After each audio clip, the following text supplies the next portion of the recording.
Welcome to Charlie Moist Critical Clips. Sit back and relax because you're about to witness 2.5 hours of Moist Critical going in hard on bad parents. If you like this kind of content and want to see more, let me know. You can like, subscribe, and comment down below what your favorite Moist Critical clip was. But let's jump in. For a long time, I've mentioned that parents of famous children, whether it be child actors or TikTok stars, YouTubers, whatever, are usually just some of the worst parents on the planet. Just straight up awful. You just hear time and time again about how these parents lead their kids down destructive paths in order to capitalize on their fame. A great example of this is recently from Jeanette McCurdy, who played Sam in iCarly. She released a memoir called I'm Glad My Mom Died, and in it she documents a history of abuse from her mother. As well as Nickelodeon, she talks about some awful shit Nickelodeon did to her, and her mom's response to it was things like, "That's just the price of showbiz. You know, you gotta shake it off. This is what it means to be famous. All the girls would love to be in the position you're in. Don't be so ungrateful." Just horrible things. The mom was well aware of everything that Nickelodeon was doing to her daughter and didn't care. In fact, even piled it on by calling her names and doing other horrible shit. So she just sounds like Shao Kahn. And I know a lot of people were upset with the title of the book. It's kind of aggressive. I'm Glad My Mom Died. Not exactly a Dr. Seuss book title. But I think most people would be somewhat relieved when the boogeyman in their life passes. So I understand where the name is coming from after reading some of it. I haven't finished it, but it's really interesting and very fucking sad. And the reason I'm bringing this up is because it ties into a topic that I want to talk about today that I just learned about. I'm sure all of you have heard of the name Addison Rae by now. She's one of the biggest stars on TikTok, and she's gotten so famous that it extends well beyond TikTok. So even if you're not big on the platform like me, you still at least know her name. Well, her dad is a fucking weirdo, and he has torn apart their family for the sake of his own clout chasing. Can I get a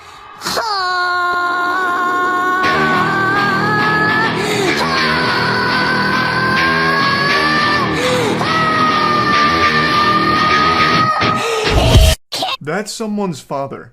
That's a 46-year-old man posting some fine, distilled, twice folded over, double caked up cringe on Maine.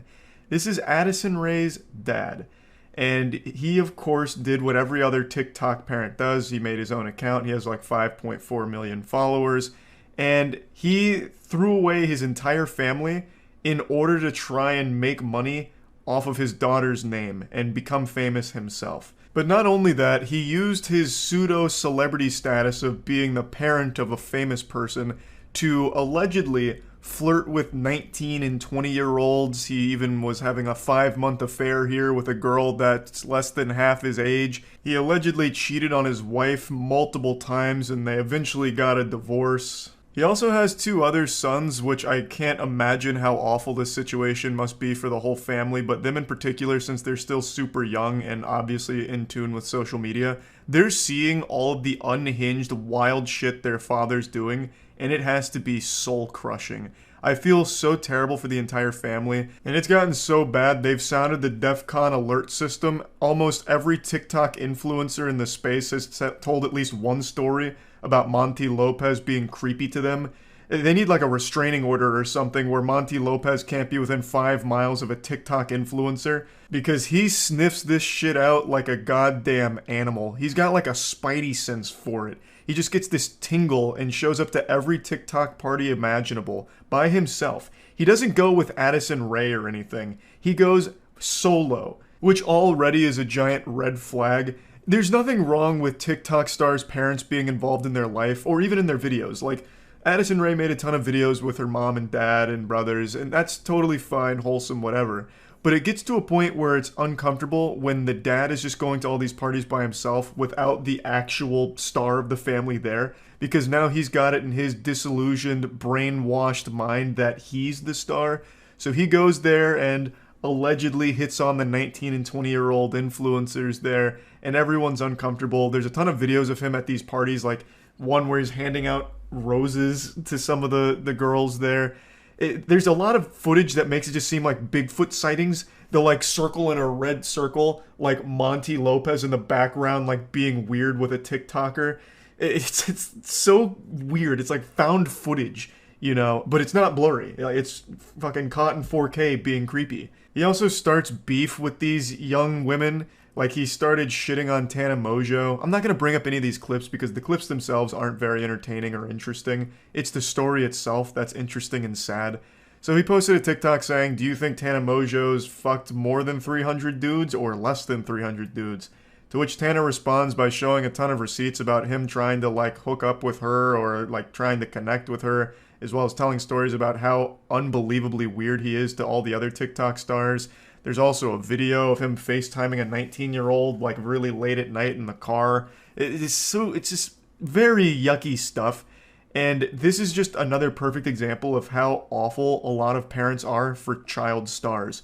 Because I think a lot of them, like Monty Lopez, treat their children as props for their own success. So Addison Rae gets super famous. Monty Lopez weasels his way into some of the videos, makes his own social media accounts, which get popular because he's the dad of one of the biggest stars on the platform.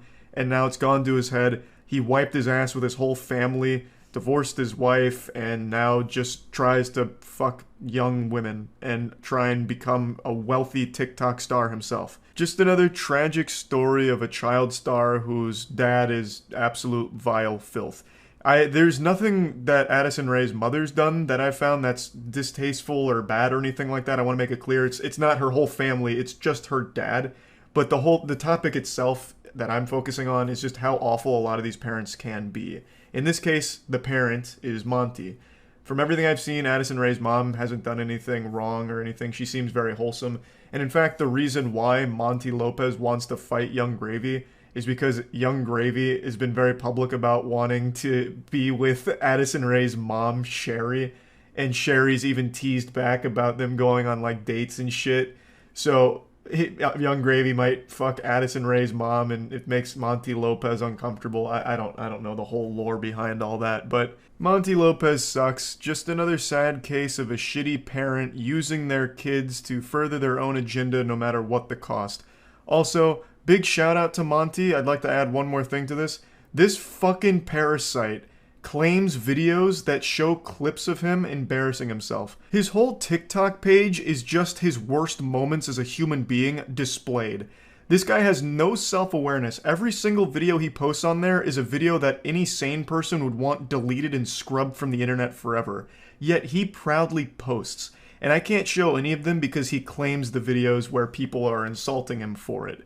So this absolute insufferable douchebag anus still has the audacity to try and somehow fight for his public reputation despite doing everything possible to sink to the lowest depths of hell to be the giant scumbag.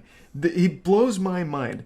He's all about, like, the grind and money, so he takes the absolute most revolting approaches to it by copyright claiming videos that use some of his clips to try and take the ad revenue from it or whatever. It's so wild to me. I was reading a bit about it, and just when I thought he couldn't get any worse, I learned that he was copyright claiming shit. A YouTuber named Dumpy even mentioned that he had to pitch up some of the videos because Monty kept claiming it. It's fucking silly. This guy is just an absolute massive clown, and I feel so sorry for his entire family.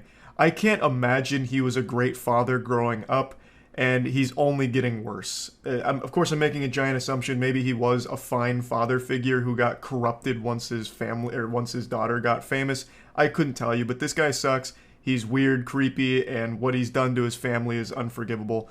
That's really about it. So yeah. I think now is the easiest time in history to be a parent. Back in the earlier days, you had to make sure your kid didn't fall off a cliff or get hit by a stray arrow, mauled by a lion, fall victim to dysentery on the Oregon Trail. It was tough to be a parent back then, but now I think it's super easy because you can just give your kid an iPad and let the internet raise them for you, and then get mad when your kid isn't exactly an upstanding citizen and blame everyone but yourself. But for parents that want to be a little more involved in their kids' lives, luckily there are some great departments that are offering invaluable knowledge on how to be the worst possible parent ever. This is coming from the OC Sheriff, who posted this tweet. Do you know how to properly search your child's room? If not, stick around for our first episode of #ParentAware with Sergeant Gunsley. I think there is a 0% chance this guy's name is actually Gunsley. This has to be an alias. It's too fitting. Fucking Sergeant Gunsley? What are you gonna tell me next? That ParentAware episode 2 is hosted by Bill Bazooka? Fucking Paul Danger? Like, goddamn. I'm Sergeant Brian Gunsley with the Orange County Sheriff's Department, and today I'm going to show you how to search your child's room. The first step is to remove the child, or the teenager in this case, from the room. You don't want them in the room because their protests may distract you from doing a thorough search. Hey pal, gonna need you to leave the room. Thanks, we'll talk later. This is the oldest teenager of all time. Dude looks like he's going on 40 years old. Like, who is this, Benjamin Button? Jesus Christ, dude's got like a thick 5 o'clock shadow. I like how he's immediately treating his son like a criminal, like, hey pal, I'm gonna need you to get the fuck out of here. I'm surprised he didn't like kick down the door, weapon drawn, like, get on the ground, I'm searching the room. And he just tases him anyway, just for the sake of it. Like, you're not gonna interrupt. It's important to search your child's room every once in a while, like I would say about every 6 months. Unless you suspect that they're using drugs or alcohol, then you're gonna wanna do it more often. He treats his household like it's boot camp. Alright, champ, it's time for your weekly room inspection. Go report to Corporal Hollow Point and give me 500 push-ups before you eat your green bean casserole. So I don't think I need to explain to you why doing this is a horrible violation of your kid's privacy and is absolutely going to lead to a lot of problems in your relationship with your family. But I think I'll explain it anyway. Anyone who's ever been a kid, which I'm assuming is everyone except this guy, I guess was just created in a lab to be the most generic NPC police officer ever. Fucking Captain America over here, never had a childhood. Anyone who did knows how awful it feels to think that your parents don't trust you. It makes you not trust them, and it makes you resent them. So what I recommend is to start searching from top to bottom and then left to right. So here I would start searching in this plant and then go across to the right, and then we'll search into whatever containers that are here. I always want to look inside the containers and inspect things thoroughly. See, here we have a container with, looks like a place for someone to hide something. So I'm going to hang on to that. Certainly want to talk about that in a little bit. What a weird item of interest. It's just an empty bottle. Like, that's super normal. What do you mean you're going to have a talk with them about that? What is that conversation going to look like? Come here, son. Look, I found it. That empty bottle of vitamin gummies. Bet you're using it to store drugs, aren't you? You break my heart. I raised you better than this. Get out of my house. When it comes to books, you just want to search through all the pages and just see if you see anything. Here we have a picture, it looks like, of a child with a gun to their head. This may indicate that they're thinking about committing suicide. So that's something that we want to talk about with our child. Yeah, that sounds about par for the course. If my dad was like this, I'd probably have stick figure drawings of a gun to my head as well. If you're the kind of parent that's actually going to follow this advice and routinely kick their kids out of their room so you can thoroughly search it like you're looking for a fucking treasure map, you should go in expecting something like this, some cries for help to let you know that they're miserable. I also really like the background music here, the royalty-free Facebook shit. Really helps elevate the tutorial. So here we have something. This looks like a scale of some sort. So that could be used by someone who's maybe purchasing drugs or selling drugs. So that's something that's disguised. We'll hang on to that. Pretty fucking cool scale, but it makes it feel like this whole thing was filmed in 1998. Why the fuck would someone disguise a scale as a PlayStation 1 video game? You draw more attention with that than anything else. Like, that is some old school shit. Obviously, this is all set up for the tutorial here, but I like to imagine it all is real spur of the moment. Like, he just barged into his son's room, get the fuck out, I'm searching for contraband, and this is the result. So, like, in that case, I feel like his son is innocent, and Sergeant Gunsley's framing him, like he's setting him up. This definitely belongs to an older man. There's no way a kid who's selling drugs is disguising their scale as PlayStation 1 Tetris. No chance. But that does seem like something an out-of-touch cop would do to try and bust people undercover. You know, like just parading around. I do love these video games, am I right, kids? We love Tetris and PlayStation, right? Oh! Heroin just fell out. That's super weird. No one's a cop here, right? Like, you guys wouldn't want to buy this, would you? Looks like a container of some sort. You see what's inside. We have hidden in here, we have some, looks like marijuana. So I am going to hang on to this. We're going to have a little talk about that. Some teens use this to get high. They can use this as a huffing device. So if you have dust off or any type of computer duster in the room, we want to remove that because that could be used as something dangerous and that could be deadly. Imagine Sergeant Gunsley just hits a mean whip it on camera. Kids use this to get high, and so do I.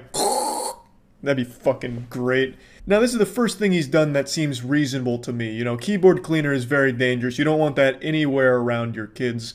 And I just don't think he went far enough, because there's a window right there.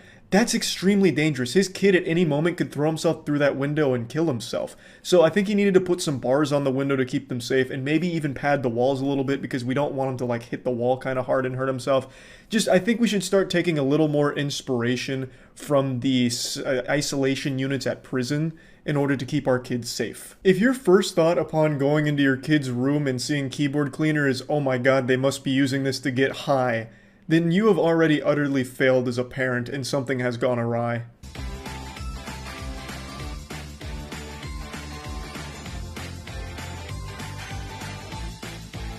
And also, it's very important to be respectful of the child's property. Yeah, Sergeant Gunsley, very respectful. He's over here acting like Mr. Krabs on the panty raid, just going through all of like his boxers and shit, like looking for anything in his pockets. Yeah, that's the first thing I thought of is, wow, look at how delicate he's being. Here we have some more clothing. Looks like everything's okay there. Oh, I have a pipe hidden inside some socks. Ajax, I don't know why this would be in his room, so I would inspect that a little better. In fact, here we have another container that we will talk to him about. And certainly you want to collect all these items. They shouldn't have them in their room. Good lord, who's his son? Cobra Commander? What's he gonna pull out next? A golden AK-47 from under his bed? He's really hit the jackpot here. And here I have a couple of little baggies. It looks like they may have had some drugs in them or something at some point. So that's another indicator. In the pursuit of locating drugs in his son's room, no price is too high. Sergeant Gunsley even starts tugging on his son's crusty cum sock just to look for more clues of drugs. He's like Scooby-Doo, but really gross. So this looks like it might be something. I'm familiar with this as a container. So this is something that people can buy online, these hidden compartments. So as you can see, it has liquid above and below, but the container, it's a false container in the middle that people can hide things in there. This part really just felt like an ad for that Mountain Dew secret container there. That shit looked awesome, and Officer Gunsley comes in hot. He's like, yeah, you can find this online. And then I half expected him to drop a link to his own blog, like, yeah, you can find this online at gunsleycrafts.com if you want to purchase one. Journals are good to go through. As a parent, you have every right to search your child's room. There is no legal problem with that. So be sure to take advantage of that and search your child's room while they're under the age of 18. Here, we just want to take a look through the journal and just see if there's anything suspicious. And here's a page where it looks like they're drawing pictures of marijuana references on here. If you have to be reassured that what you're doing isn't technically illegal, then it's probably very immoral, and you're not exactly the hero in the story. But to be fair, we were able to locate some crayon doodles of weed in a journal, so really the ends justify the means, and now we know our son is not only a criminal, but an extremely untalented one when it comes to art. And this is a highlighter, which appears to be a highlighter, but this is something that can be purchased online, and what it is a pipe, and it just hides within the highlighter. Nothing gets past the keen eyes of Officer Gunsley. The man's omniscient. Not even the Inspector Gadget crack pipe was enough to get by him. What another cool little gadget, which he again mentions you can find online, which to me just feels like he's advertising it, to be fair. But goddamn, that would be like the last thing I suspect to be like, oh, fucking highlighter, right in the trash. I wouldn't think to like go to the secret ass end of it and look for a crack pipe. Fucking go-go gadget crack pipe, and somehow he knows about it. God damn, he's too good. It's very important to conduct a safety search like this because you want to know whether or not they're using drugs. Best way to prevent adult addiction is to intervene early when they're young. So this is the time to prevent a lifelong struggle with addiction. And create a lifelong resentment of you, their parents. This also isn't going to prevent a struggle with addiction. This may only reinforce an addiction. This is just an all-around horrible idea for parents everywhere. Yeah, thanks Orange County Sheriff, and thank you Officer Gunsley for showing us exactly how to be the worst fucking dad that you can be. That's it. See ya. Alright, I went down the dark and depressing rabbit hole of weird family vlog YouTube channels. Not that that's its own category, because every family vlog channel on YouTube I think is weird. And I just want to talk about it today. It's been bothering me for the last couple days, and I'm just going to pop the zit here for a little relief, just to talk about it. I think family vlog channels is super creepy. I think it really hurts your whole family, especially because all of these family vlog channels focus on their kids mainly. So I genuinely can't wrap my head around growing up with a camera in my face every single day throughout my entire developing years. It has to be horrible. It just feels so fake, so forced, and it feels like there's nothing private in these kids' lives anymore. It's just completely open for strangers to watch them grow up. And it's even like these strangers are helping to raise your kids. It's like this awful parasocial relationship with creepy people on YouTube in the comments watching and judging your parenting and your kids. It's fucking terrifying. Like, I remember one time when I was 8 years old, I got naked and put my wiener on a pile of dirty laundry and then pissed all over it. If I did that today, well, not today as like a 27-year-old man, I'd just go to jail. But if I did that today, like if I was 8 years old and I did that, that'd probably be like a fucking million view family vlog video right there. That'd just be like the thumbnail, like, my son did what to our laundry? Like, everything for these families gets filmed and posted on YouTube because it makes them money and somehow has an audience. I think it's just super fucking creepy. These parents are just using their kids as props in their videos in order to make money off of it. It feels like fucking child labor to a certain extent. They're like the main draw, they're the main actors, and yet they don't benefit from it at all. They don't see a dime of that shit. Like, yeah, maybe they'll get some cool toys or whatever, but it's not like they are actually able to consent to being like the main character in your horrible YouTube production. They're just kids. Like, take for example Ryan Toy Reviews. That kid is worth over $30 million. One of the most popular and most profitable channels on all of YouTube. That kid has not seen a dime of that, I bet. It all goes to his parents, who are absolutely living it up with that money.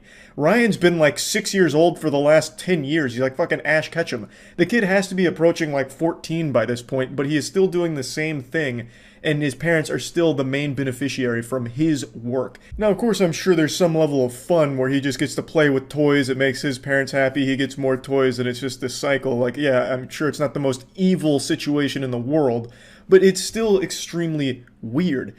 All of these family vlog channels strike me as just a bunch of narcissists who found a way to make money using their kids and using the least amount of effort possible just by shoving a camera in their family's face at all hours of the day.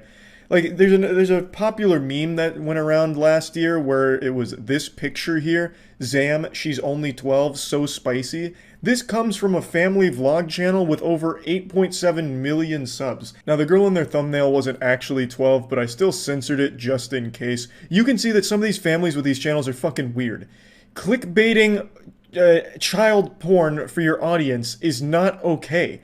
Like, who the fuck does the Prince family think is watching them? Jared Fogle? Like, are they trying to appeal to, like, pedophiles or something? Like, what the fuck was the point in taking a woman in her bra and panties, calling her 12, and then saying she's spicy on your thumbnail? It's fucking weird. Now, I want to make it clear, I don't think every family with a vlog channel is a dysfunctional group of goofballs that, you know, hurt their kids or make their kids' lives miserable. I'm not saying that. I'm sure there are some genuinely wholesome families out there where the whole family just enjoys getting together, like, once a week, once every 2 weeks, maybe once a month, and doing like a family video together. I'm sure that exists. I have no doubt about it. I'm focusing more on the family vlog channels that are like daily or every couple of day posters that are literally at all hours shoving cameras in their kid's face.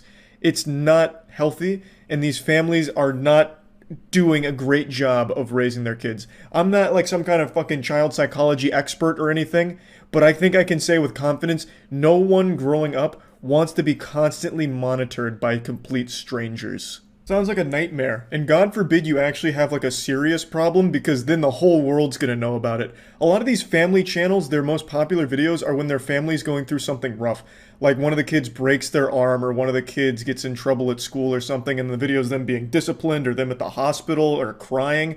Those get the most views, which is why you see so many thumbnails with the kids in pain or crying or something like traumatic going on. Like, you remember Daddy05? That was an extremely big controversy. That was a genuine abusive family that was actually hurting their kids for views on YouTube. I'm not going to go too deep into that, but I'm sure most of you remember. That's not exactly uncommon on the platform, I imagine. These videos where the kids are in distress, like just really upset about something or even injured, are really popular on these channels. I honestly wouldn't be surprised, and this is just a full-blown, like, Alex Jones level conspiracy here, full-blown tinfoil condom, but I really wouldn't be surprised to learn that a lot of these family channels actually set up these awful situations for their kids for the sake of views. Like, oh my god, my son, Nicholas, just got hit by a rogue baseball bat that flew out of a pickup truck that went by. It must have been a drive-by attempt where they threw a baseball bat at my son and it hit his ankles. Now they're clearly broken. Oh my god. Nicholas, are you okay? Oh, look at how hard he's crying. His ankles are truly shattered. Can we hit 100,000 likes on this video for my son's broken ankles? I'm gonna have to get him to a hospital. He's very upset. Oh my god. And the only thing that's gonna make him feel better is 100,000 likes on this video. And then you'll see, like, a week later, all of a sudden, oh my god, Nicholas fell off the top turnbuckle of our WWE wrestling ring and landed on a pit of broken glass that was just left there by some irresponsible builders. Oh my god, Nicholas, how are you feeling? Oh, can we hit 100,000 likes on this video? Nicholas is very upset and in pain. It's so sick. Really, just search any family vlog channel on YouTube and some of the most recent videos are probably going to be exactly what I'm talking about. Like here, this is the Prince family. 6 days ago, Grandpa gives kids a whooping. And then right before that, back to back, DJ almost drowns in the swimming pool. And then if you go to the most popular family vlog channel, the Ace family, literally their most recent upload, Steele got hurt bad on camera. Then in stars So Unexpected, which just sounds like sarcasm. It just sounds like the Ace family is laughing about this, like, haha, yeah, Steele had no idea that one was coming. How unexpected, I get pranked. You know, like, it sounds like they're actually celebrating that Steele got hurt here, because it meant more views for them. And then if you go back a little bit more, the dog bit our baby, scary moment. Like, a lot of these videos, and it really doesn't take long to find them because there's so many on all of these family vlog channels. It's like they really, like, start pumping their fists like, yeah, my kids got hurt, there's gonna be big views. You can find so much of this. So it's not even like wholesome families doing wholesome shit. It's these really sick families celebrating and capitalizing off of traumatic experiences of their children. Like, just imagine, you can't even cry or get hurt without your parents filming you. That's an actual nightmare. And then it gets posted online for everyone to see. Your classmates might see it. Like, you just grow up in the eyes of complete strangers. That's terrifying. And there's no way kids can, like, fully grasp that concept till they're much older. And yeah, maybe some of them are okay with it as they get older because, you know, maybe then they actually start to see some of the money that they've made for their narcissistic parents. But even still, it's not a good environment to raise a family. At least I can't imagine that it is. It's so weird. And the audience is even creepier to me because the audience is two groups. It's little kids and old parents. Parents that their kids have already grown up and moved out of the house, so now they live vicariously through these YouTube families, and little kids who just see these other kids getting toys and attention that they might not be getting in their situation. So both of these groups, I think, are in very sad places for different reasons. Kids that come from broken households that get glued to this content because they're watching these kids live the life they wish they could. And then you have parents that are well past their prime whose kids most likely don't live with them anymore, don't talk to them anymore, whatever.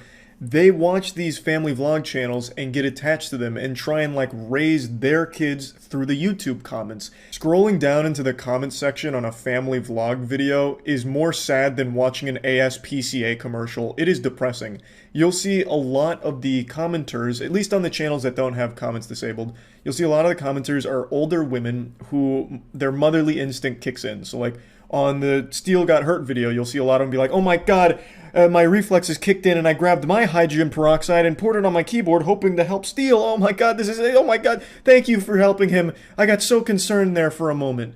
You'll see how attached they get. They, as a viewer, feel like they become part of that family because now that they're older, they don't have, like, a real kid to take care of or anything. So they're settling for the next best thing, which is living this fantasy where they're somehow helping the Ace family raise their kids or helping in their lives somehow. And then from that, you'll see a lot of these older women feel entitled to know everything that's going on with the family, which is why you have a lot of these family vlog channels make videos that get way, way, way too personal and share way too much about themselves as parents and their kids.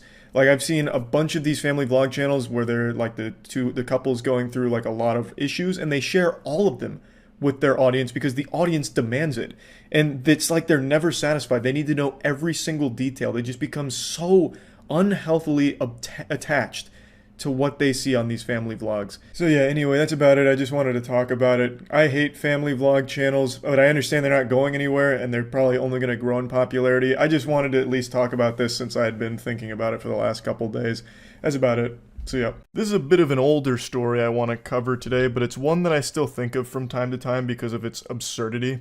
It's vintage. 2021, which in internet years is prehistoric, basically. It's fallen out of everyone's consciousness, and I need to do my due diligence to put it back, because man oh man is it a weird one. So let's dive in.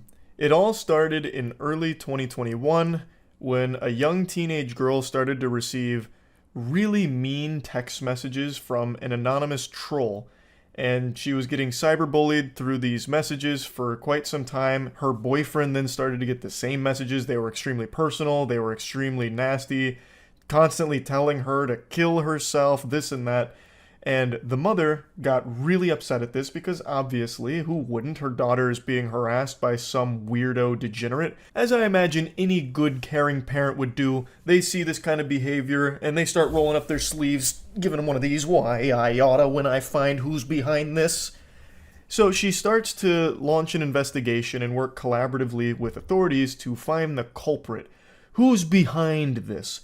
Could this be the work of the infamous hacker known as 4chan?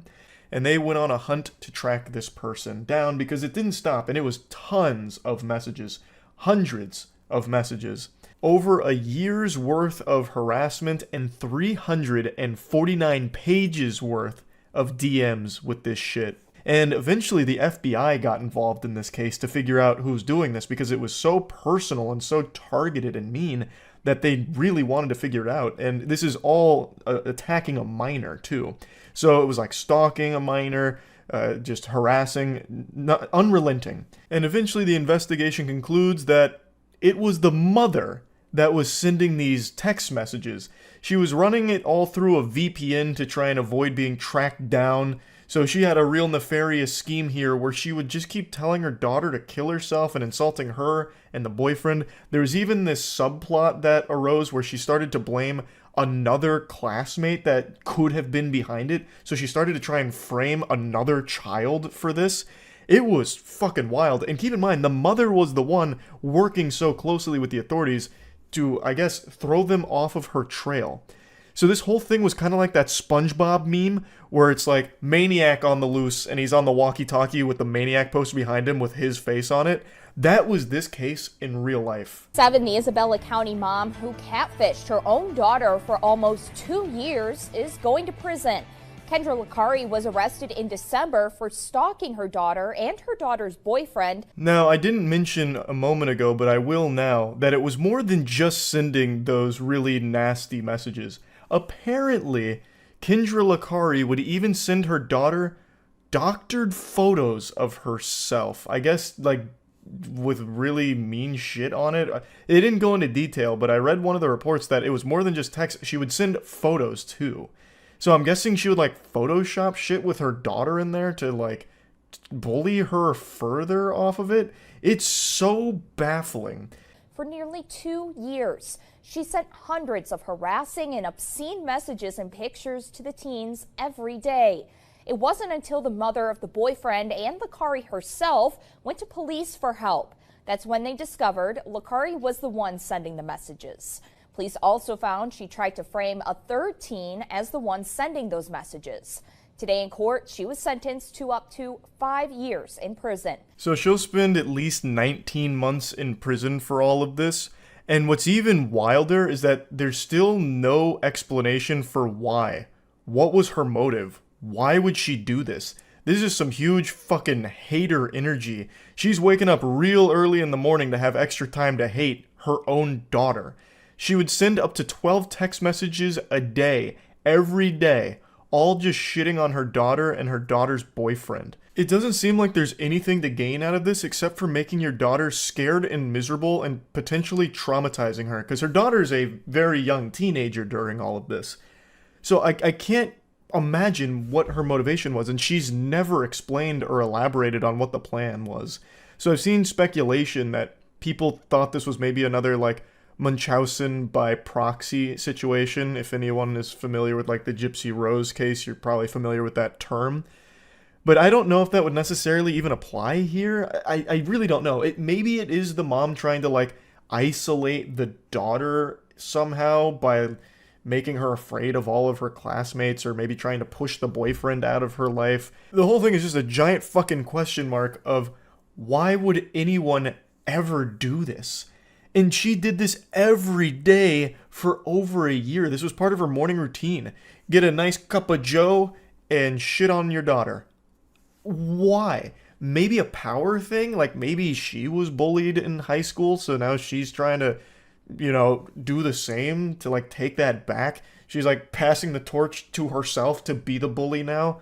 I don't get it. No one really does. And she has not said why. At least not from what I've found. All you can find is speculation and theories on what the motive could possibly be.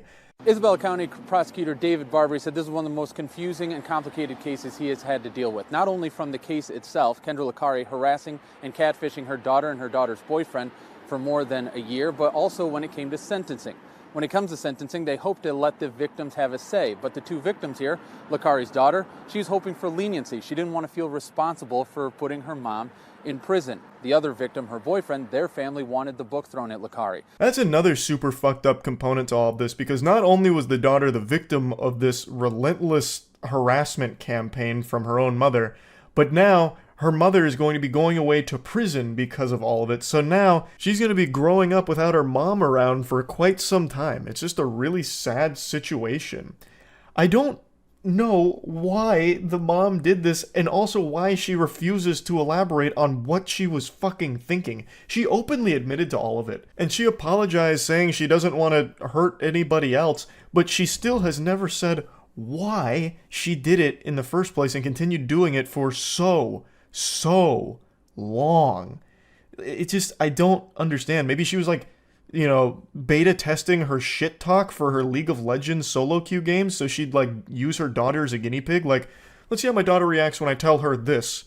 Not enough tears. I'm gonna have to go harder. I need to make sure that all the dog shit players in my lobby feel really bad. I need to make sure my trash talk is S tier. But anyway, she pled guilty to 2 counts of stalking a minor, and she's going to prison for some time now. And it's just a really weird situation, obviously, but it merely makes you think.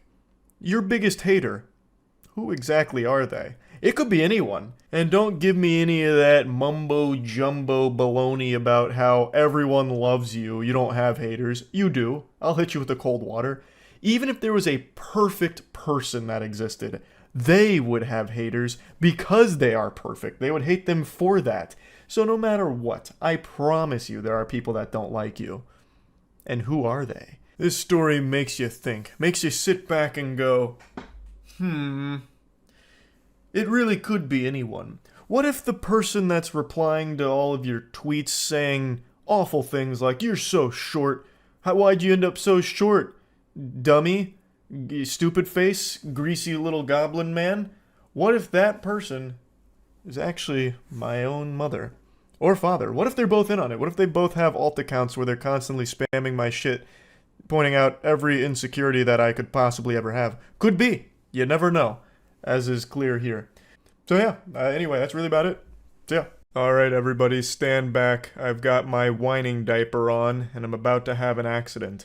I have a huge pet peeve I've talked about a lot on this channel, and that's parents that expect the internet to raise their kids for them, and then getting outraged when the internet doesn't raise them the way they want to, or if their kid finds something that they didn't approve of, even though they were completely absent in the child's life and just leaving them unsupervised to wander the World Wide Web cyberspace by themselves. There are a few things that make me as upset as when these parents all start having this temper tantrum like, why isn't YouTube doing more to protect our children from seeing videos with bad words in it. My kid just watched something where a guy said fuck while playing Roblox. This is gotta stop. And it's like the solution is super simple. Just be a fucking parent.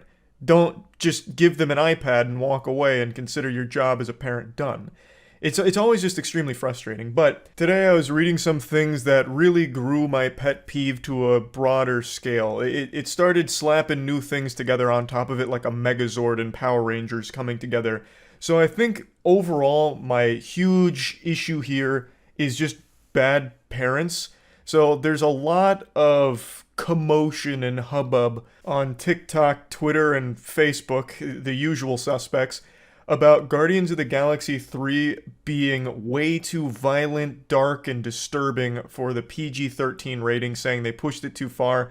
And it also apparently has the MCU's first fuck, which I didn't know. I mean, I knew it was in the movie. There's a scene where Chris Pratt, with his potty mouth, says some foul language, dropping the F-bomb. But I didn't know that was the first time in MCU history, so they all collectively lost their goddamn minds about it. Just all this steam coming out of their ears and making these super heated and emotional cringe TikToks about the situation, saying that it's evil and this should have been an R-rated film. It really pushed the PG-13 rating way too far. And they started issuing these PSAs and warning like, don't bring children to see Guardians of the Galaxy 3. It's too much for them. It's gonna scar them and traumatize them for life. It's almost like they were doing some kind of like air raid siren, like making sure all the neighborhood knew, like, hey, watch out, there's a dangerous person over there, we gotta avoid him at all costs. Like, they were going hog wild with it. And speaking of going hog wild, I recommend going hog wild with today's sponsor, Opera GX. Big thanks to Opera GX for sponsoring today's video. Opera GX is the best browser in the entire world. I've said that a million times now. I made the switch from Chrome to Opera a few years ago and I've never looked back.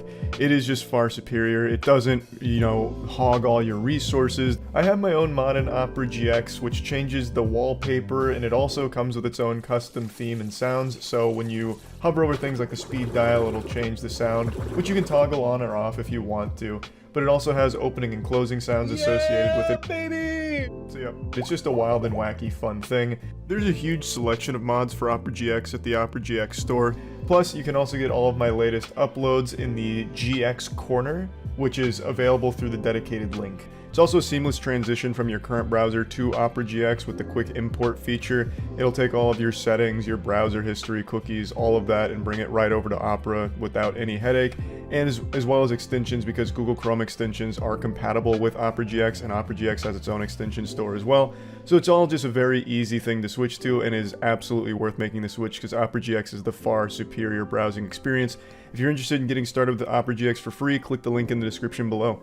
Now, I understand the MCU's Weenie Hut Jr. mode, and they all carry PG-13 ratings, but that's meant nothing. It's really been completely meaningless, more meaningless than the WinRAR free trial warning.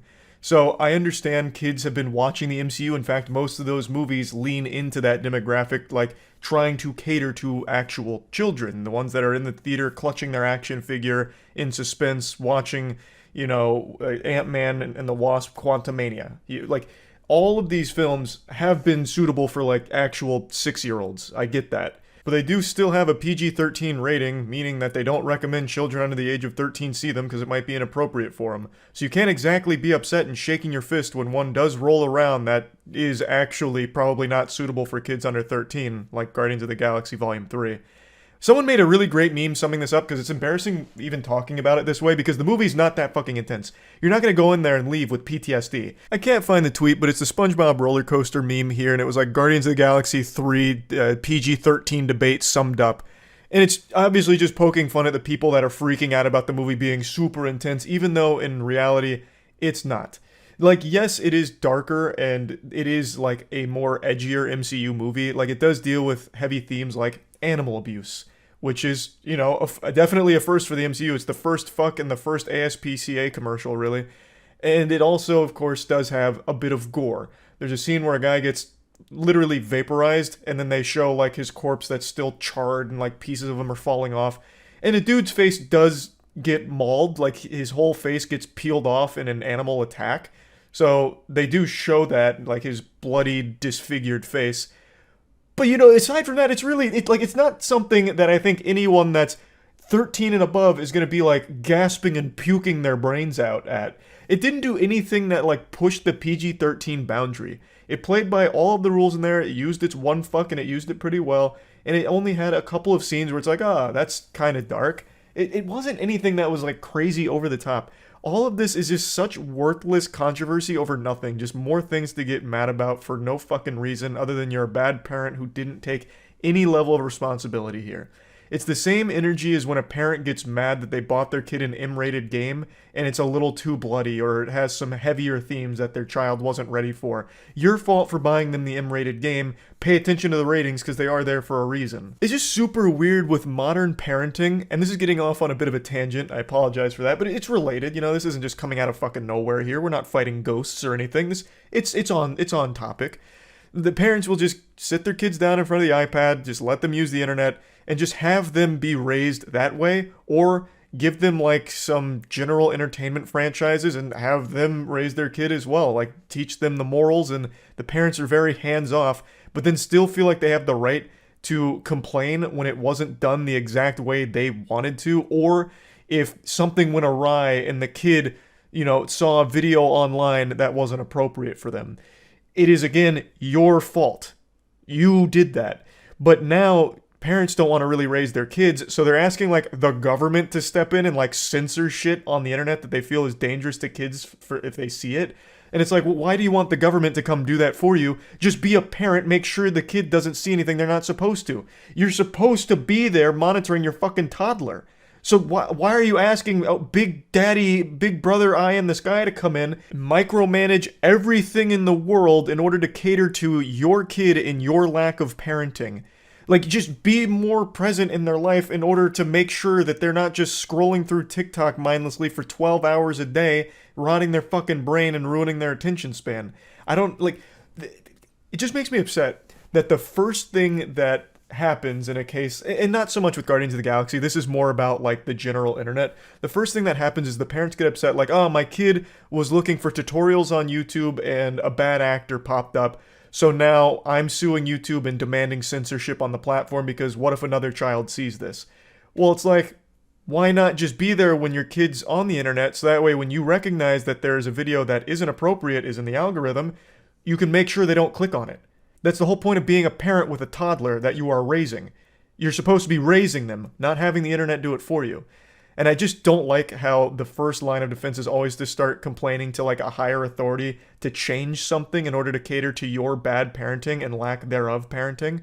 It's always so fucking frustrating. And it also happens a lot with video games with like M ratings. Like, why is this game M? It should be adults only. I bought this for my 7-year-old and it's way too bloody. What the fuck is this? This should be only adults. War crimes? Oh my god. Adults only. I beg of you. Please. Do something about the madness. I don't know. I just needed to whine now too. Now I'm crying like one of their toddlers here who just saw a Finger Family video that went off the rails. It's just something that this Guardians of the Galaxy 3 debate has once again sparked a rage inside of me with, because I just wish parents would stop delegating that responsibility. The most important job of a parent is to raise a kid, and I wish they'd stop giving that to complete fucking strangers on the internet, or just the general expectation that everything and everyone in the world has to cater to them and the safety of their child when they don't feel like being there for them. So everything's got to be squeaky clean and sterilized with the bumpers and water wingies on it. So that way it can be completely safe in case a kid happens to see all the content. When really all of the issues get solved if the parent just does a good job parenting or even attempts to be a parent and present. Like, I just hate that everything has the expectation that it has to be child friendly when there is things that are just not made for kids. And in this case, Guardians of the Galaxy Volume 13 is not made for actual children this time around, which I also think is a first in the MCU. This is definitely one that is more for like teenagers and above. So, yeah, I just wanted to talk about this a little bit. That's it. So, yeah. Today we're going to be talking about a pure evil YouTuber that was just arrested for some truly heinous stuff. This is not a goofy topic at all. This is going to take that smile off of your face faster than if you had watched a James Corden clip.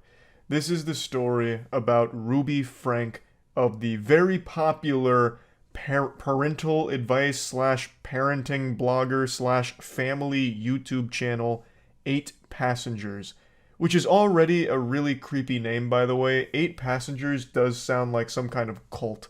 8 Passengers sounds like the title to a horror movie.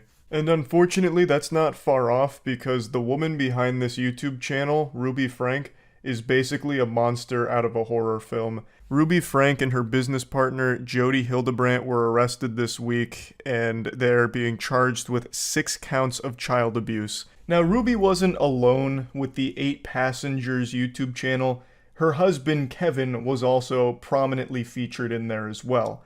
But for some reason, he's not mentioned in any of this right now, aside from a couple of mentions that he's just trying to keep the family together and help the children through this difficult time with Ruby being arrested. But I can't imagine a world where Kevin was somehow oblivious to all of the abuse the children suffered in that household. There's no way Kevin didn't know what was happening. Unless he's an absolute fucking lobotomite zombie, there's no way he didn't know what the children are being subjected to. I just can't imagine a single multiverse possibility that Kevin is squeaky clean in this situation, just totally innocent, had no idea what was happening to the kids in that house.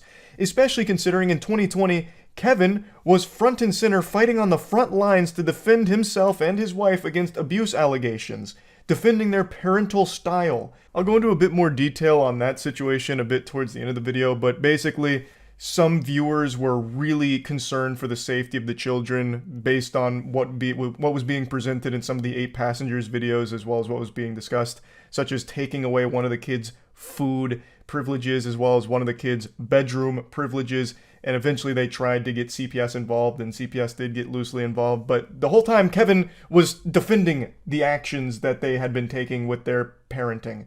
So like, I don't believe that he didn't know about all of the abuse that was being suffered in that household by the children. But since right now it's only Ruby and Jody who have been arrested, I'll focus on them.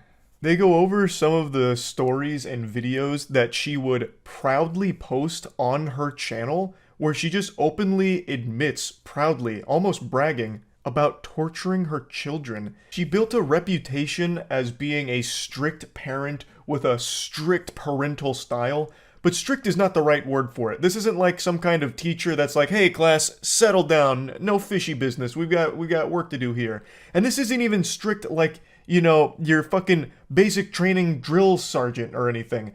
This, the way she treats her children is like the way prisoners are treated at Guantanamo Bay. She fucking posted a video where she was laughing about not feeding her daughter any food because she was punishing her. And she even said that she hopes nobody gives her daughter any food because if she did, then the lesson wouldn't be learned. She was starving her daughter as a means of punishment. And it only gets worse. I learned about this on stream, so I'm going to go ahead and show you some of the clips and go over some of the stories that were shared. I think it's important to mention that this was not some small obscure channel. The content they were posting wasn't just being banished to the Shadow Realm immediately with no eyes ever being on it, no one ever seeing it. This was a huge channel. 8 Passengers had 2.5 million subscribers. I know it's become somewhat of a trend in journalism to try and like clickbait headlines with things like famous TikToker arrested for DUI and jiggling butt cheeks to Doja Cat Say So on the side of the road. And you read that and it's very eye-catching because it's like, famous TikToker, oh shit, well who was it? And then you'll read the person's name in the article about the crime, and then you'll check their TikTok page, and it turns out they have 50 followers and all they do is speculate on anime power levels. And it's like, well, not exactly a famous TikToker, but it's 2023, so everyone has some kind of social media presence, and journalists will oftentimes just connect it to that. So famous TikToker does this, or famous Twitter shitposter does that, even though they're not exactly a famous TikToker or this and that. But in this case, it really is a famous YouTuber, a very large YouTube channel that gave tons of parental advice for a very long time, had a very successful family vlog, and then even went on with Jody Hildebrandt to start doing life coaching and general life advice. All the while, she'd been abusing her children the entire fucking time. I don't know, there's something about that picture that's super eerie. It reminds me of something out of like Midsummer. A Utah mother known for chronicling her strict parenting style was arrested after one of her children ran to a neighbor's house seeking help. Her channel name was 8 Passengers. They had 2.2 million subscribers. Ms. Frank hosted the now-defunct YouTube channel 8 Passengers, where she posted videos about her parenting approach with her 6 children, including refusing them food as a form of punishment. Wait, and she did this on YouTube? My kids are literally starving. I hesitate to say this because it's going to sound like I'm like a mean barbarian, but I told the kids, I said, I'm not even going to let you eat breakfast until you get your chores done. The red flags were all there. She was hiding in plain sight. That's actual torture. You can't do that. Miss Frank and Miss Hildebrandt were each charged on Friday with 6 counts of aggravated child abuse, according to the Washington County Attorney's Office. Each count carries a maximum sentence of 15 years in prison and a fine up to $10,000. According to the affidavit, Miss Frank's 12-year-old son, identified as RF, climbed out of a window of Miss Hildebrandt's home and went to a neighbor's house on Wednesday morning asking for food and water. The child had duct tape on his ankles and wrists, as well as open wounds. He appeared to be emaciated and malnourished. This is some pure evil shit. The neighbor called the police, who then found Miss Frank's 10-year-old daughter, Eve, at Miss Hildebrandt's. She also appeared to be malnourished, the affidavit said. Both children were taken to the hospital. The boy was placed on a medical hold due to his deep lacerations from being tied up with rope and from his malnourishment, according to the affidavit. Oh my god. At one point, Miss Frank had 2.5 million subscribers to her channel, following the lives of her 6 children. In 2020, Chad Frank, then 15, told YouTube viewers in one family video that he had been sleeping on a beanbag for months and that he had lost his bedroom after playing a prank on his little brother. How did she get away with it for so long, if this was literally in their YouTube video? She, on camera in her TikTok or whatever, said that she denies her children food as a form of punishment, and then apparently one of the kids also revealed that he had lost bedroom privileges for months after playing a prank. How? How did this persist? This should have went straight to prison. Do not pass go. In one video recorded by Miss Frank and reposted to TikTok, she said her daughter Eve's teacher had called her to say Eve had come to school without lunch. Miss Frank said the teacher was uncomfortable with her being hungry, but that Eve was responsible for making her own lunch, and that the natural outcome is she is just going to be hungry. Hopefully nobody gives her food and nobody steps in and gives her a lunch, because then she's not going to learn from it. And this is all on video. She said this on video. How was CPS not alerted sooner? Oh, and apparently there was even a bunch of petitions from the community to try and get them taken down because it was actual evidence of child abuse. But it looks like none of that was taken seriously. We've been trying to tell the police and CPS for years about this, and so glad they finally decided to step up. Kids are safe, but there's a long road ahead. Oh, this was one of the children. Sherry Frank, now a junior at BYU, posted about her mother's arrest on Instagram, saying justice is being served. So one of the kids was trying to alert CPS and the police and they didn't do anything? How would you not trust one of the victims of it? Especially when there's so much documented evidence on their own fucking YouTube channel. Now, I mentioned on stream how surprising it was that this hadn't happened sooner when she openly posted content about some of the abuse she was inflicting upon her children. And it turns out a lot of the community that was aware of this channel was actively trying to get CPS involved, especially when it came to that beanbag incident where one of the children made it clear that they had been sleeping on a beanbag for an extended period of time because they had lost their bedroom due to that prank that they had played on one of the siblings.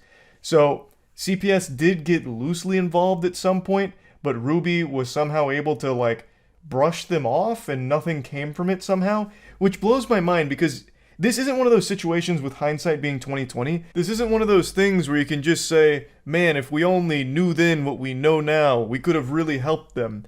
Because this is so clear cut. This should have been a no-brainer that something was wrong. For an authority figure to look at any of these videos, it should have been a massive, alarming situation. Fucking sirens should have been blaring. The second that Ruby was proudly gloating, wiggling her finger, celebrating her incredible parenting of just depriving her children of food as a punishment.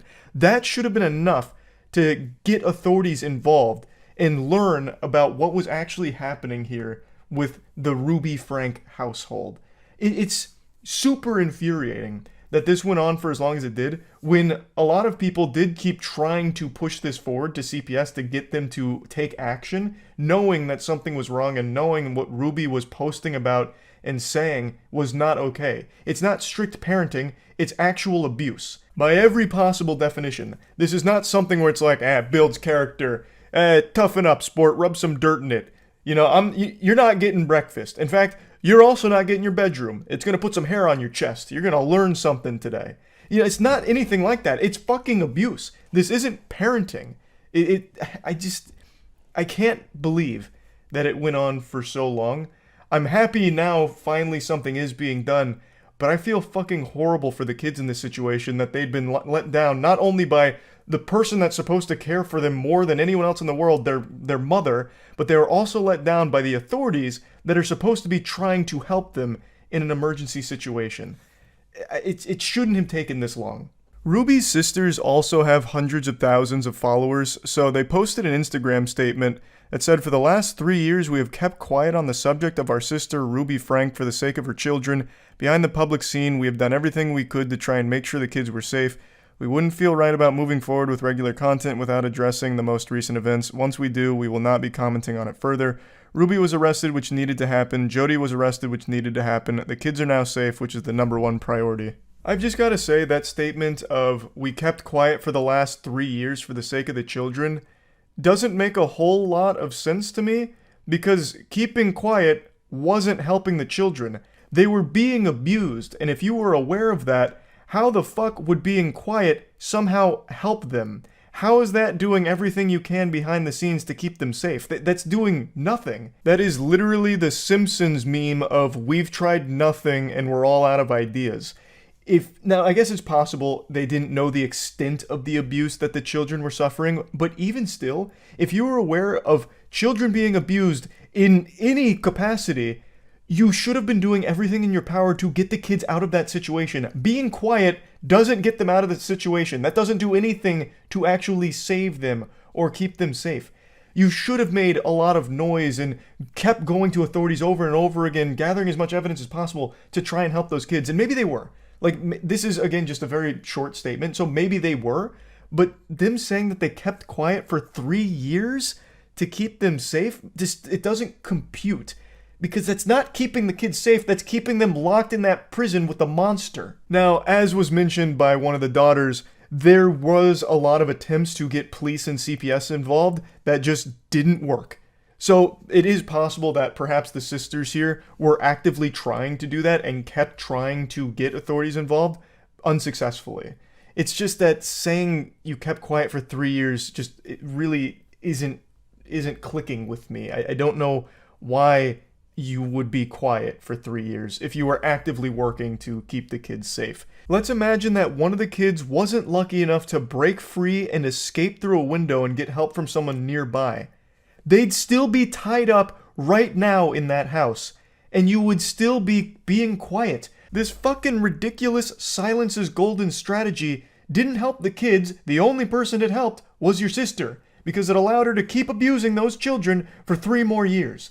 And the only reason this even came crumbling down and she finally got arrested is because one of them broke free, covered in deep lacerations, and was able to get help so they could all be saved. Had that not happened, you would still be quiet and those kids would still be suffering. I know I'm getting pretty heated here, but this story is just infuriatingly evil. I am happy that Ruby and Jody have been arrested. I hope they get the absolute maximum sentence here. But I do still think there's other people that knew what was happening in that household that should also face very severe punishment for allowing that to happen and continue happening for as long as it did. So yeah, I just wanted to talk about this. That's about it. See ya. I've recently been on a streak of sharing good news with all of you, positive, silly, or wholesome things. But just like my wrist when I was 15 playing in a wiffle ball game, it's time to break it. I have to share this story here. The streak is coming to an end. How many of you know the name Christopher Schultz? I imagine not that many of you, unless maybe you see him in the comment section on Pornhub or something. He is a deplorable degenerate, worst dad of the year. Earlier this year, he killed his 2-year-old daughter by leaving her in a hot car. 109 degrees. She was left in the car for 3 hours so he could go inside and do some online shopping and watch porn. And also played some video games, no doubt bottom fragging in whatever game he was playing, and for 3 hours, he left his daughter in the car to die. So I'm being treated like a murderer? No. I just lost my... Not at all. I know that. And I know this isn't easy for you. That's why I'm trying to be straightforward and honest with you, okay?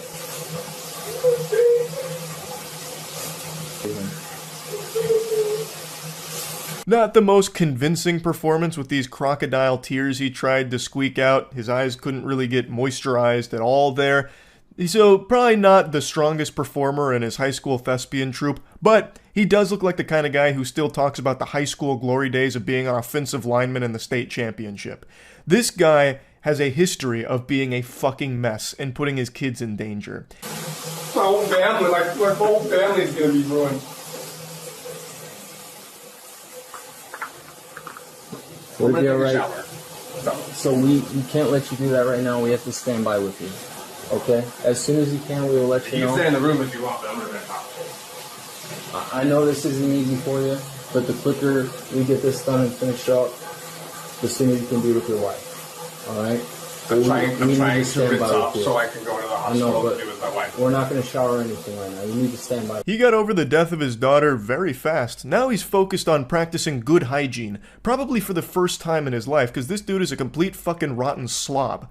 He has a history of being a drunk and also driving while intoxicated, allegedly. It's unknown if he was intoxicated during this moment here. There's no conclusive evidence of it, but just giving it the old eyeball test here, it seems like he is. Like, I'm sniffing it, and it smells like this guy's fucking hammered. Like, the way he can barely keep his eyes open, the way that he's kind of, like, unsteady on his feet, he kind of wobbles a little bit like Oswald Cobblepot.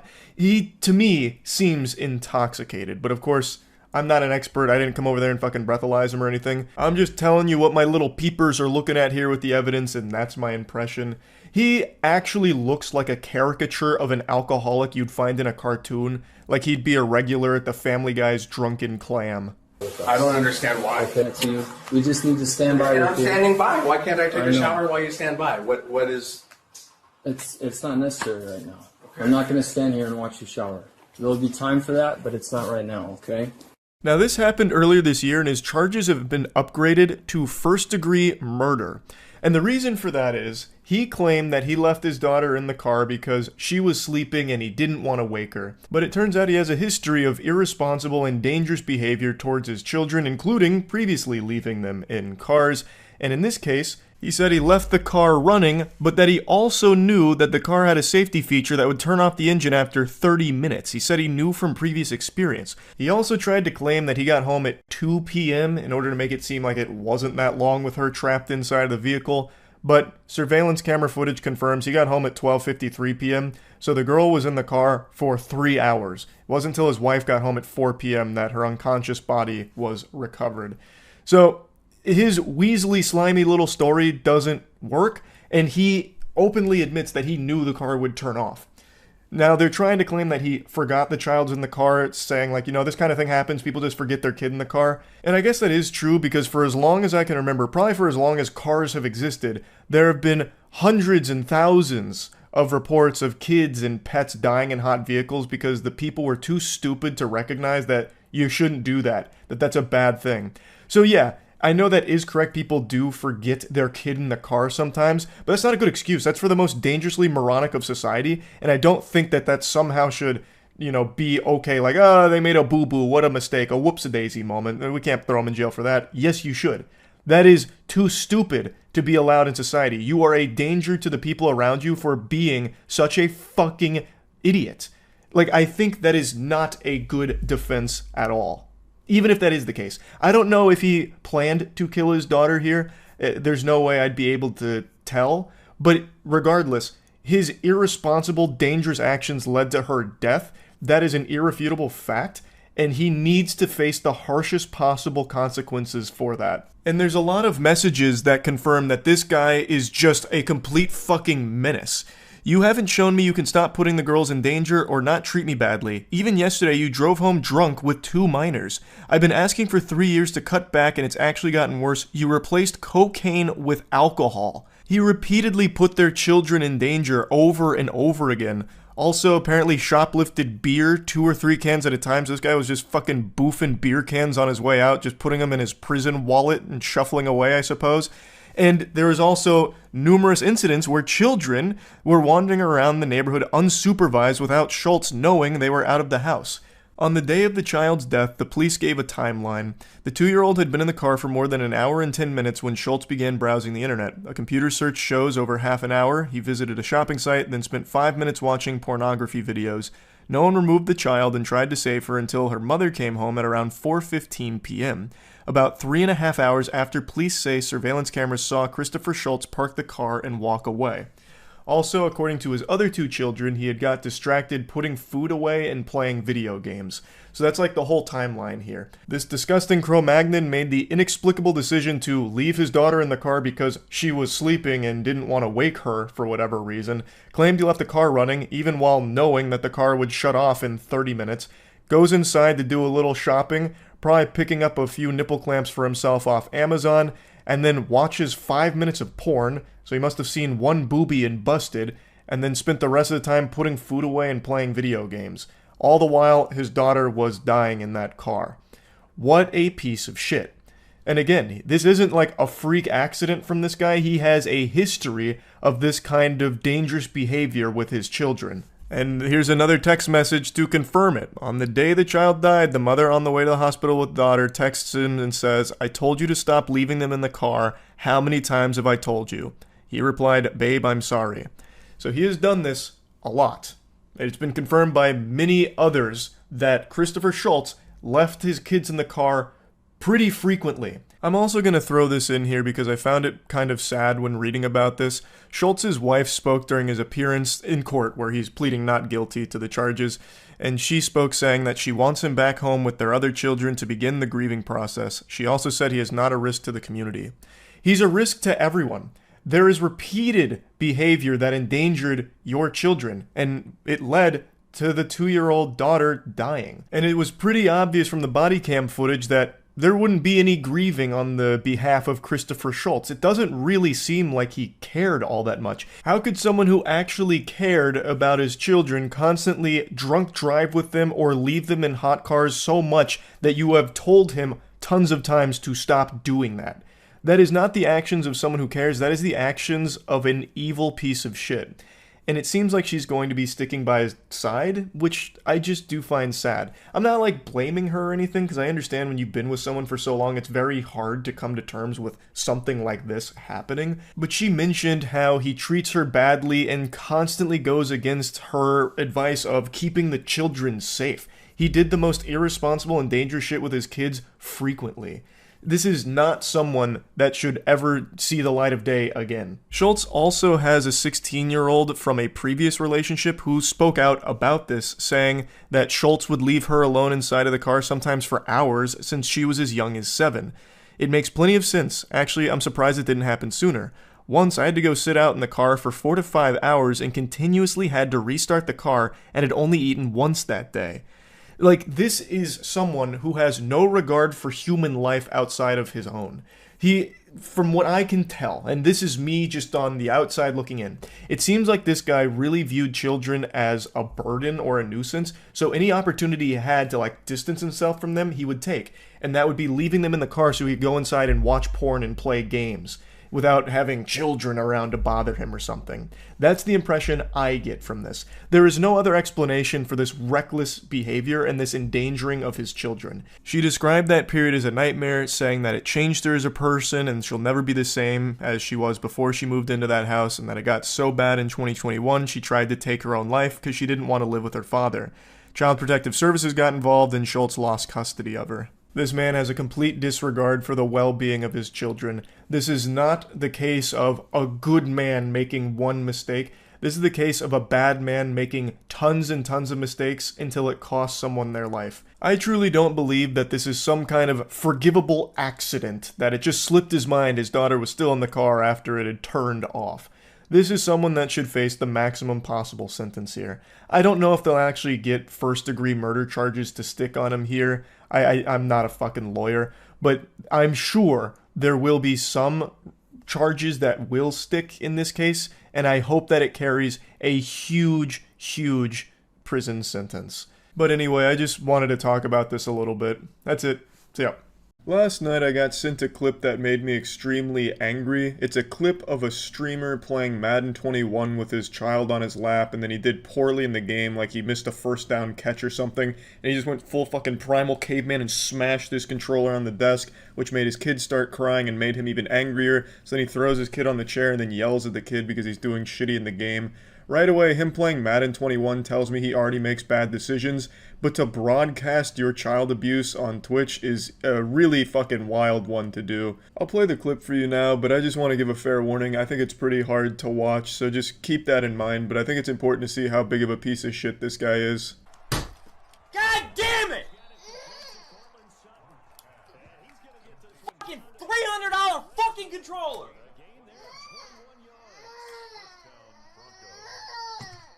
Yo, can I fucking press pause? Just sit right here. Stop. I gotta go, yo. I'm about to fucking lose it, yo. Shut the fuck up! No, your computer isn't lagging, nor is the video itself. This pathetic worm just streams using a dial-up connection that he's probably stealing, so the frame rate's dog shit, and he has a $300 controller apparently, but a 30-cent internet connection and webcam. The webcam looks like you're trying to watch censored hentai. It's so fucking pixelated. But hey, that's just his style, baby. Child abuse in 360p. Really sad shit all around. Like I said, I think it's pretty hard to watch. Now, he didn't, like, throw the child, like, he didn't go in there and, like, slam dunk the kid into the chair or anything, or spike it like a football in Madden. But to aggressively throw the child down and then scream in his face is nothing shy of horrible parenting and genuine child abuse, I think. I think most people would agree with that, except for a couple of really battle-hardened Twitter users with their furry porn avatars and anime profile pics saying that it's not child abuse and they went through similar things and loved their parents and it made them stronger, and that you're just a bunch of pussies these days if you can't take your parents yelling at you in your face because they got very sad and salty at a fucking sports video game.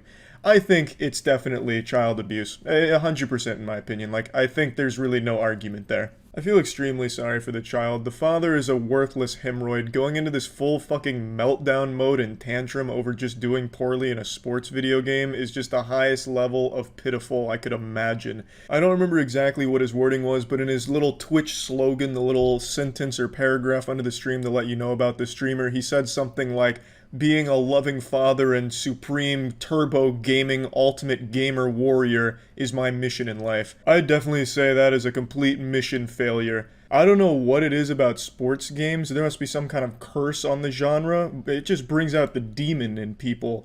It's fucking pathetic shit though. The good news is he's been banned from Twitch and he's like deleted all his social media and shit. I don't know if this is true, but apparently his wife actually kicked him out because of this, so that's good that she's taking action to protect the child from him. Because if he's gonna melt down like this over something as trivial as a Madden game against the fucking computer, he's not even playing a real person, he's playing the fucking AI and going into this like nuclear explosion meltdown of anger. He's not safe to be around. Again, I don't know if that's true or just some kind of Twitter fan fiction, but what is true is fucking sports gamers are a different kind of salty in their game. It reminds me of the plot of Kingsman when Valentine put the chips in the phones that make people mindlessly kill each other to get the world's population down. I feel like Valentine could have done the same thing by just making everyone play Madden. They would have been at each other's throats and the world would have been in chaos. But yeah, anyway, this clip just made me really upset and I wanted to just kind of talk about it a little bit and let people know that it's not okay. I don't know why there's like kind of a decently sized portion of people on Twitter arguing that what he did is perfectly justified and the kid may have had it coming because the kid impeded his ability to play the game properly. Like, it's crazy. Twitter is the most wild fucking place I've ever seen in my entire goddamn life. There are other people arguing like, you can't say he's a bad father, you're only seeing a 40-second clip. He could be one of the world's best fathers who just had a slip-up. You stupid shit stain. This isn't a slip-up. A slip-up was when you accidentally say damn or shit around a child. Not, oh, my controller died. Time to go scream in the face of a baby. That's not a fucking slip-up. It makes you a psychopath and a terrible father. You can absolutely say, this man is a horrible father based on this clip and this clip alone. This is abuse. It's not just a mistake. He is abusive, and he broadcast it. I can absolutely say that with a high degree of confidence because it is right fucking there. I don't know why people are victim blaming an actual baby. It's so Twitter-like. I mean, it's so in line with Twitter, it's impressive. No matter how dumb the fucking take you can think of is, you will find it on Twitter and find people that wholeheartedly believe it. Twitter is just, it's crazy. What a crazy cesspool of degenerate scum. Fucking nuts. A mistake! Oh no, don't get mad at this father, he just made a mistake in a heated gamer moment. So fucking stupid. What's next? Gonna start excusing people for beating their wives? Ah, he lost his Madden game. It only makes sense that he went and put his hands on his wife. It's Twitter, just, there's no end to how low they'll stoop with the dumbest fucking takes imaginable. But yeah, anyway, I just wanted to talk about this because it was really, really frustrating. It made me extremely mad to see. And I do hope the story with the wife kicking him out of the house is true. And really happy to see the quick action Twitch took in banning him, so that's also very good. And yeah, really, that's about it. See ya. In the pursuit of clout, nothing is off limits. Even if someone is dead, that doesn't exclude them from being part of an epic YouTube video. That body will be filmed and paraded around for some views online. No price is too high for YouTubers to pay if it means views on their channel. You remember Daddy05, the channel where it was a family abusing their kids for views? Well, that's not exactly uncommon, I would say. There's a lot of really bad family content on the platform. Not all of it's bad. There is some, like, genuinely wholesome families. But one thing that I've always took issue with some of these channels is it feels like they use their kids as a prop for their own narcissism and just using their kids for views. I sometimes just get the impression the parents don't even view their kids as human beings, just these little piggy banks that are like a vessel for them to make money off of. And today we took a disturbing look behind the scenes of one of these family channels where the creator accidentally uploaded an unedited version of a video that she made. It was about heartbreak in the family, and in it, she was using her son's crying as part of her thumbnail, trying to direct him while he was really having a very rough time. It's pretty fucking hard to look at, so just a fair warning there. And I have to say, it seems awful to be part of one of these families that records everything, even like the saddest moments of your life, and tries to use it for views. Like, imagine you're crying, and your mom's like, okay, keep up that energy, keep crying, I'm gonna get the iPhone real quick. Okay, now say, I'm sad, super sad, but make sure to subscribe because it'll make me happy. You know, like, that's a fucking nightmare. I'd rather be part of the Manson family than a family vlog channel. Like, it just seems horrible. Some of these families record even the saddest moments of your life because to them, that's money in the bank. And I think that shit's awful. I also think it's awful that some of you out there haven't subscribed to the Huge Charles channel. I'll make sure to put a link in the description below so you can check that out. That's some good old wholesome family fun. Can't wait for her to bring her home and be part of our family. Put your head right here. Melissa, pray for us. We appreciate it. I love you guys. Bye. Come here. Come closer for the video. Come closer. Come closer. Come closer. Put your head right here. Come closer. Closer down. Put your head down here. Act like you're crying. Really quick. I am crying. Go like this. No, Mom, I'm actually seriously crying. No, I know, but go like this for the video. Imagine being this devoid of basic emotions, where you've completely thrown away humanity in the pursuit of your internet fame. Obviously, the kid is really crying. He even says, like, no, Mom, look, I'm actually crying. But she's like, oh, no, that's good. Yeah, no, keep pretending. Like, she can't even wrap her head around the idea that her kid might actually be emotional. And instead of turning off the camera to help her son, she's trying to use that to make a thumbnail. Go like this. Put one hand up. Go like this. No, go like this. Put your hand like this. But let them see your mouth. Let them see your mouth. I don't know, Mom. I'm actually crying. Look at me. Look at me. Look at me. Look at me. Look at me. I'm actually crying. I know. Look at me. Look at me. Look at the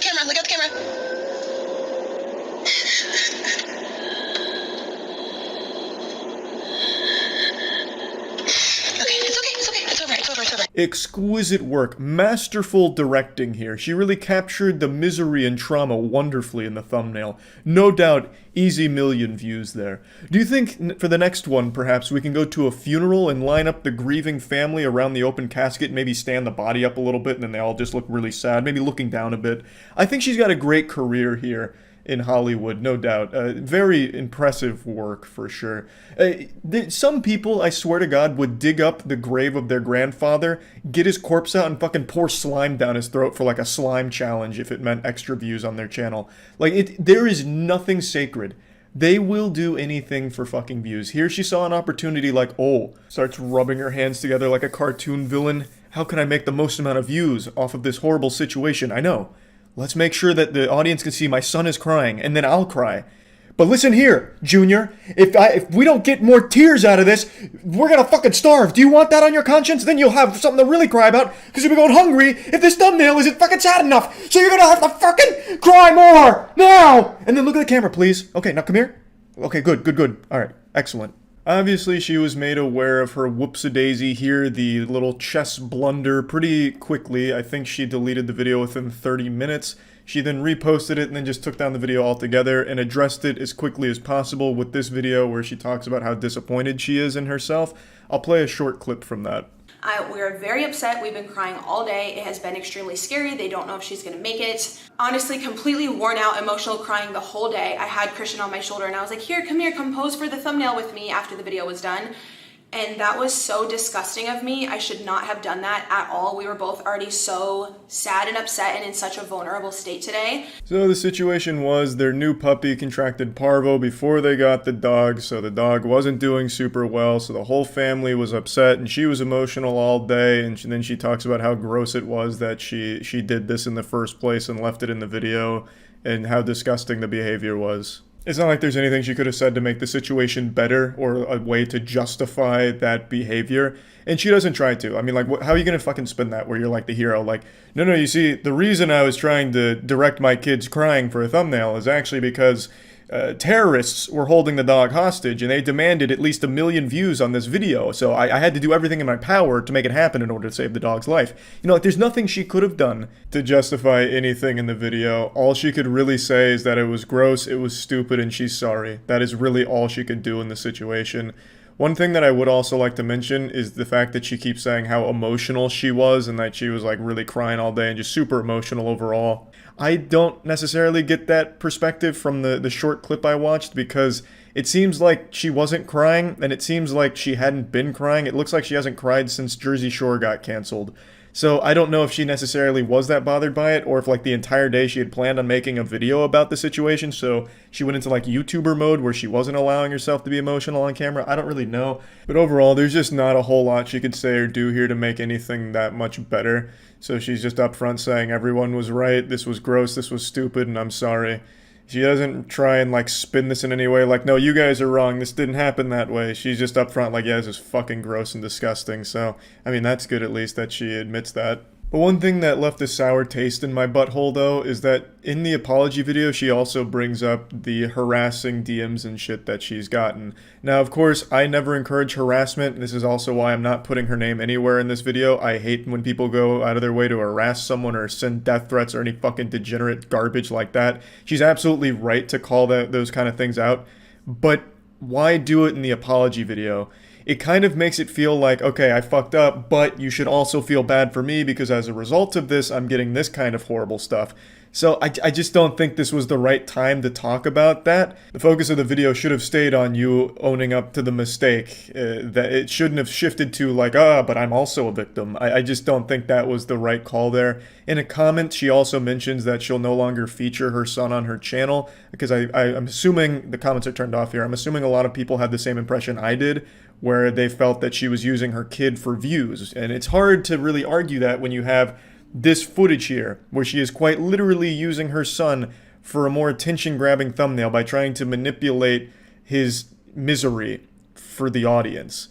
So I think that's also a good call to steer away from featuring your kids like that, especially if they might not want to. Like, it doesn't seem like the kid really wants to be in the thumbnail when he is crying, and he has to keep reiterating the point like, no, Mom, look, I'm actually crying. And then she still keeps trying to direct him.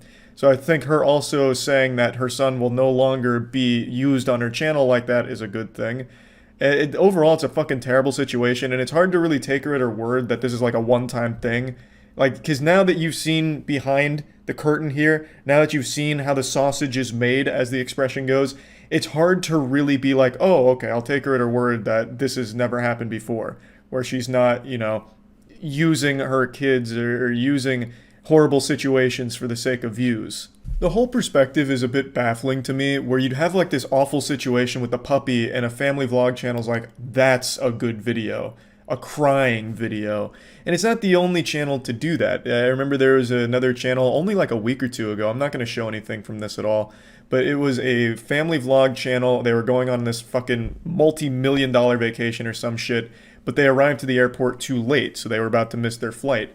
And the dad brings out the fucking camera and he films his children really sad, his wife really sad, and him being aggressive towards the employees that are telling them, like, look, it is literally too late. You have arrived too late to get on this flight. And he makes this whole video just being rude to them and filming his family being sad. Like, what the fuck do you... that entitlement is wild. Like, what the fuck do you want them to do?